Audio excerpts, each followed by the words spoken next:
আসসালামু আলাইকুম। Hello guys, welcome back to another new video. আজকে আমি আপনাদেরকে ছোটোবেলার একটা স্মৃতি জড়ানো একটা ফুল দেখাবো। চলুন।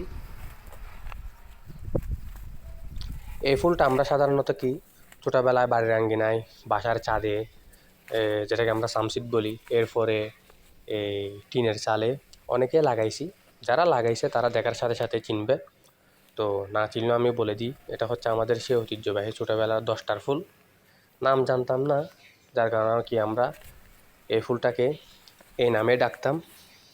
এখানে সকালে রোদ ওঠার পর এই ফুলটা অনেক সুন্দর করে ফুটেছে সামনে। এই ছোটোবেলায় আমরা যখন মনে করেন আমাদের বাড়ির আঙ্গিনায় এই ফুলটি থাকতো, আমরা সবাইকে এটাকে আনকমন নাম ধরে ডাকতাম। সেটা হলো 10টার ফুল। তো আসলে আসল যেটা নাম ওইটা আমরা জানতাম না। তো এখন বড় হওয়ার পরে জানতে পারছি যে অনেকে মোস রোজ বলে, অনেকে পর্তুলিকা বলে, এক একজনে এরকম বলে, অনেকে টাইম ফুলও বলে। তো আমাদের জন্য সেই ঐতিহ্যটা ঠিক আছে এই 10টার ফুল। কারণ এটা যখন সূর্য উদয় হয়, সূর্যের আলো লাগার সাথে সাথে, গরম লাগার সাথে সাথে এটা মানে ফুলগুলো অটোমেটিক ফুলে ফুলে ওঠে। আবার বিকালের দিকে যখন সূর্যের আলো চলে যায়, তখন অটোমেটিক ফুলগুলা নুয়ে আসে। তো আমরা সেটাকে অলওয়েজ মানে 10টার ফুল বলে ডাকতাম। বড় হওয়ার পরে সেটার আসল নাম, যেটা পৈতৃক নাম, ওইটা জানতে পারছি আর কি।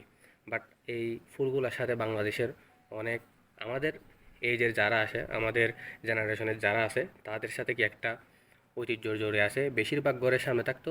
10টা বাজলে আমরা এমন একটা সময় গেছে যে 10টা বাজলে আমরা দেখে থাকতাম এটা কেমনে করে ফুটে, কেমনে ফুটে বা কতক্ষণ থাকে। তো আমাদের সেই ঐতিহ্যবাহী নাম 10টার ফুল।